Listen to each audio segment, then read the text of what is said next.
And next we have Gaurav, who's going to talk on real-world efficacy and toxicity of MEK inhibitors.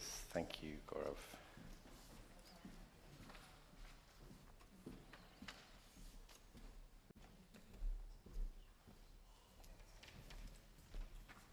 Good afternoon, everyone. So I am presenting on behalf of my colleague and mentee, Aditi Saha, who couldn't be here. So this project is going along the lines of our trying to understand how to help guide the use of targeted inhibitors in the real world practice after their approval through the histiocytosis working group. So I think enough has been said about this, but basically, MEK inhibitors have been approved in the US now for a little over 2 years for histiocytic neoplasms. And they are associated with significant toxicities, as has been highlighted before as well. Nearly 50% patients required dose reduction on the pivotal trial of MEK inhibition. And so we really wanted to understand what's happening in real world practice. How's that being utilized in terms of the side effects, as well as the efficacy. And that really came up when we started the NCCN panel, and in that we had to provide guidance on how to implement this drug in practice.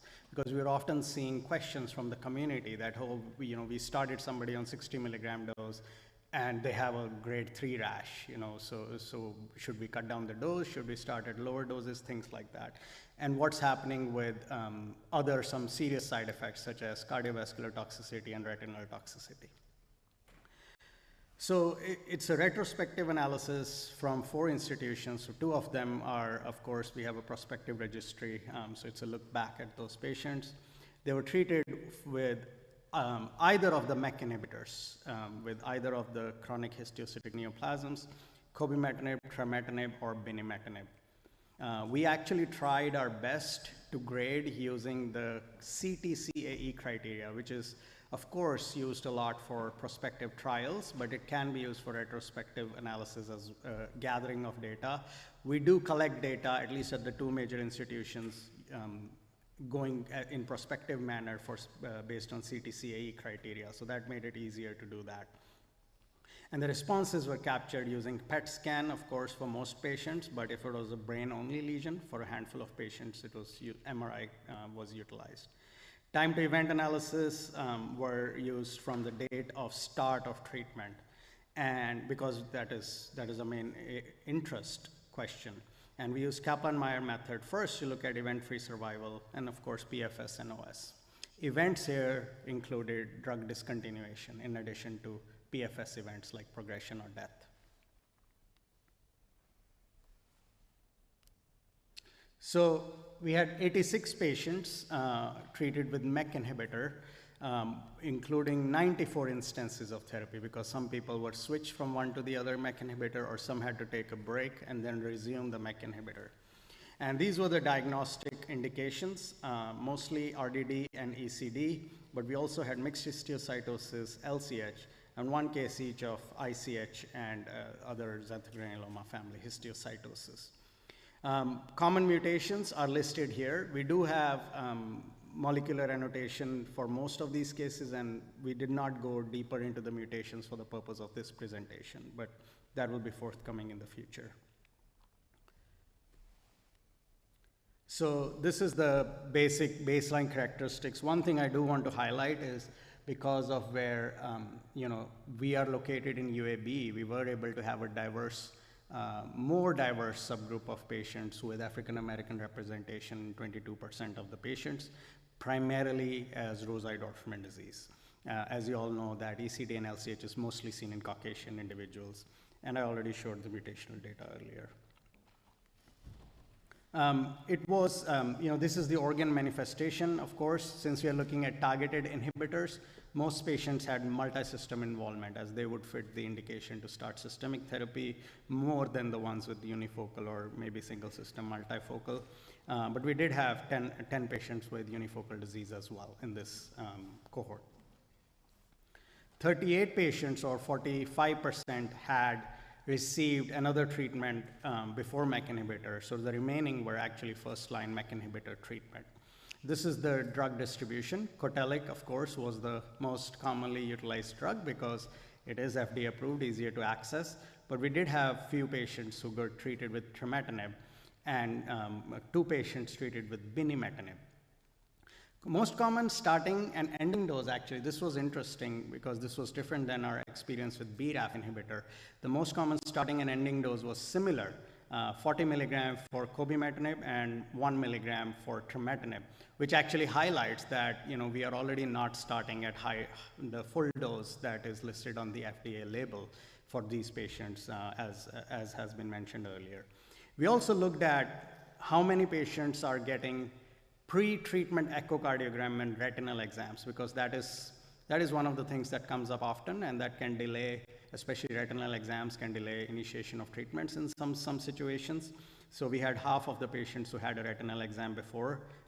Everybody had a normal retinal exam. We had 75% of the patients who had echocardiogram before treatment, and all of them had normal left ventricular ejection fraction. Overall, drug discontinuations were seen in 36% of the patients for various reasons, including progression and death. So any grade adverse events were seen in 77.7% of instances of treatment. Most common adverse events were actually diarrhea and rash. So the rash was most commonly in the form of acneiform rash, seen in a third of patients, and diarrhea was seen in 42% of the patients. This was followed by fatigue. And it's hard to tease out if that's related to the drug, but it was seen in 10% of the patients. Other AEs of interest that are the serious ones are reduced left ventricular ejection fraction was seen in 5 patients, and retinopathy was seen in 3 patients. Severe grade AEs mostly was diarrhea, and 1 patient with reduced ejection fraction and retinopathy each. Acneiform rash was seen in about 4% of the patients, which was quite severe. And leg edema was another unique side effect that we saw in our cohort. Dose reductions due to side effects were actually undertaken in 27% of the individuals, and drug discontinuation rate was actually not that high. It was low. It was lower than what was seen in our BRAF cohort. It was 21% due to adverse events. And here is the listing of when a MEK inhibitor was switched from one to another, which allowed these people to stay on MEK inhibitor therapy, highlighting that some of these side effects are not class dependent. I mean, of course, we did not switch from one MEK inhibitor to another for left ventricular ejection fraction reduction, because that's a class effect. This is just more detailed information which you can just review, but providing you the grades and the breakdown of toxicities of Cotelic and trametinib. I would caution comparison between the 2 drugs in this table, because of course trametinib was chosen in certain situations. So we cannot just look at it and say, well, trametinib had no grade 3 side effects, but it was also a smaller cohort. But this gives you a breakdown of GI, dermatologic, cardiovascular, and other side effects. Keep in mind that the retinopathy was actually grade 1 or 2 in 2 patients. Severe retinopathy was seen only in 1 patient. And then the acneiform rash this was the most common one. And look at the diarrhea side effect as well over there. So here are more details about the management, and this is one piece that has not been described well before, is how are we managing these side effects, just some of the common ones and some of the ones that are of interest that are more serious. So diarrhea was managed by anti-motility drugs in a third of patients, and dose reduction was also helpful in a third of patients, but some needed discontinuation. Acneiform rash mostly was managed actually by dose reduction or by use of doxycycline, and only a few patients required drug discontinuation. We did use topicals in some patients, but most of them had widespread involvement, so we ended up using doxycycline. Some centers chose doxy more frequent than others. Low EF was one side effect that led to discontinuation of drug for the most part. And only 1 patient had a dose reduction where the drug was actually be able to continue with cardiovascular medications. And retinopathy only led to drug discontinuation in 1 patient. So at a median follow-up of about 2 years, this is the overall response rate was 70%. Most of them were partial responses. A quarter of them had a CR.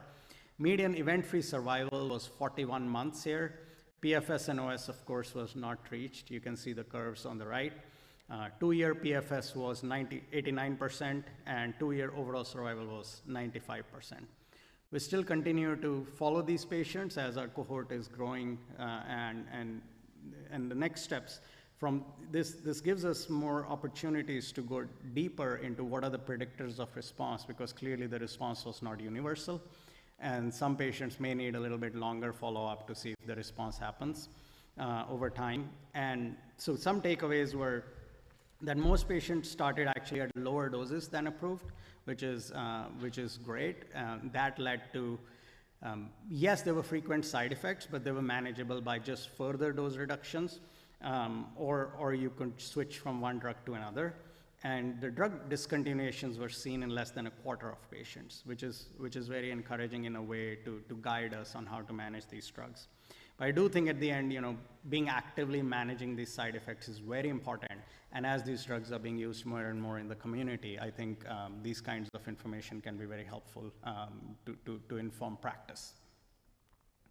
I think that's all I have. I hope we are on time. Perfect. Thanks very much.